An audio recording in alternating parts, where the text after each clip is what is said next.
জমিয়ত সভাপতি মৌলানা মোস্তাক আনবর সাহেবে কৈছে 28ত ইলেকশ্যন আছে, সেইভাবে ৰেজাউল কৰিমক দিয়ক। যদি ৰেজাউল কৰিমে কাম কৰিব নোৱাৰে তেনেহ'লে আমি আকৌ বদৰ বাইক লাগিলে আমি জিকাই দিম। এই সন্দৰ্ভত কি ক'ব? চাওক, এইটো বৰ দুৰ্ভাগ্যজনক কথা, কিয়তো জমিয়ত এটা অৰাজনৈতিক সংগঠন, তেওঁলোকে বাৰে বাৰে কৈ আহিছে।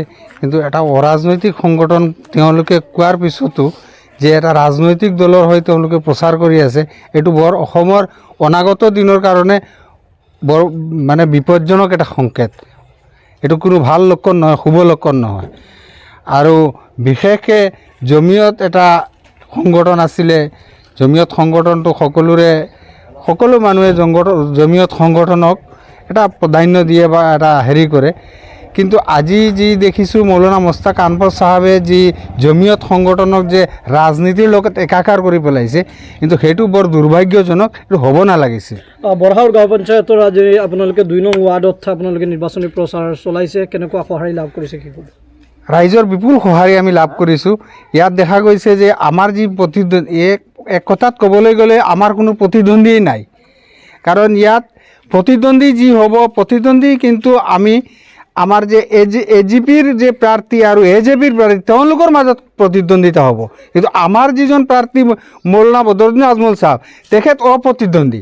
নজমুল আলম লস্কৰে কৈছে প্ৰায় 10,000 ভোটত তেখেতে নিৰ্দলীয় হৈ খেলিব। এইবাৰ কৈছে 10,000 ভোটৰ ব্যৱধানত হয়তো মৌলানা বদৰুদ্দিন আজমল আগ পৰিব, নহ'লে তেখেত পিছ পৰিব, এনেকুৱা এটা অৱস্থা। চাব, মৌলানা বদৰুদ্দিন আজমল চাহাব 1 লাখতকৈ অধিক ভোটত ইনশাল্লাহ জয়লাভ কৰিব। ৰেজাউল কৰিম চৌধুৰী ডাঙৰীয়া তাইন খাৰা হৈছেন বদৰুদ্দিন চাহাবলৈকে কণ্টেষ্ট, হাতীয়ালালৈকে কণ্টেষ্ট। খাৰা হৈছেন কণ্টেষ্টও মানে বদৰুদ্দিন চাহাবলৈকে 1 লাখ ডিফাৰেঞ্চ থাকব। তাইন এক সাইডেদি টান আঁতৰ ছবি, এক সাইডেদি টান জাহাজৰ ছবি।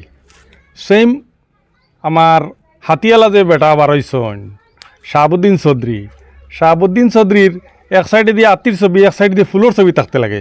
তাইন ফুলোর ছবি লাগাইছেন না, খালি আত্মীর ছবি লাগাইয়া মানুষের টকিতা চাইরে। আজকালকার মানুষ বহুত শিয়ান, মানুষে বুঝোই নি তাতে তাইন বিজেপি হলে মানুষে ভোট দিতে নাই, তাইন বুঝরা।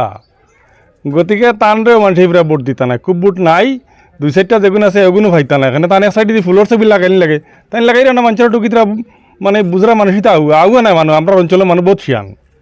গতিকে তাইনও খুব ভোট ফাইতে হইতো না। রেজাউল করিম ডাঙ্গরিয়া এটা অযোগ্য প্রার্থী, তান বাসা ঠিক নাই, তান বাসা বালা নাই, তান দেখা যায় মানে বাসাটা এক গুন্ডা টাইপের বাসা। জমিয়াতে সমর্থন জমাইছে একটা অরাজনৈতিক সংগঠন, মৌলানা মোস্তাক আনবর একটা অরাজনৈতিক সংগঠন।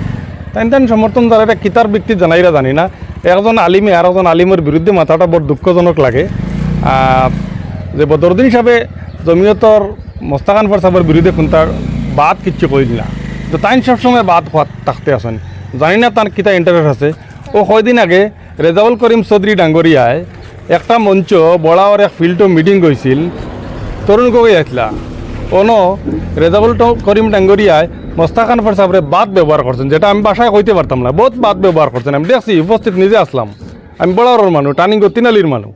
আপুনি বৰহাউৰৰ এগৰাকী ব্যক্তি, বৰহাউৰৰ দাঁতিকাষৰীয়া যি অঞ্চল আছে, অঞ্চলত কেনেধৰণৰ আইডিয়া প্ৰভাৱ পৰিছে? আমি আশা রাখবো বড়াওয়ার অঞ্চলও 92% ভোট হইতে লাগে।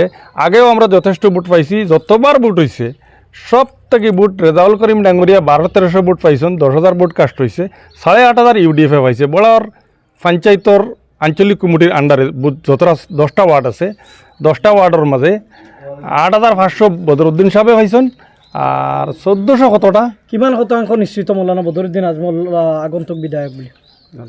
92% ভোট পাইবা তাই, 92%। কিমান শতাংশ আপোনালোকে নিশ্চিত আছে, কিমান চিয়'ৰ আছে মৌলানা বদৰুদ্দিন আজমল? 100%।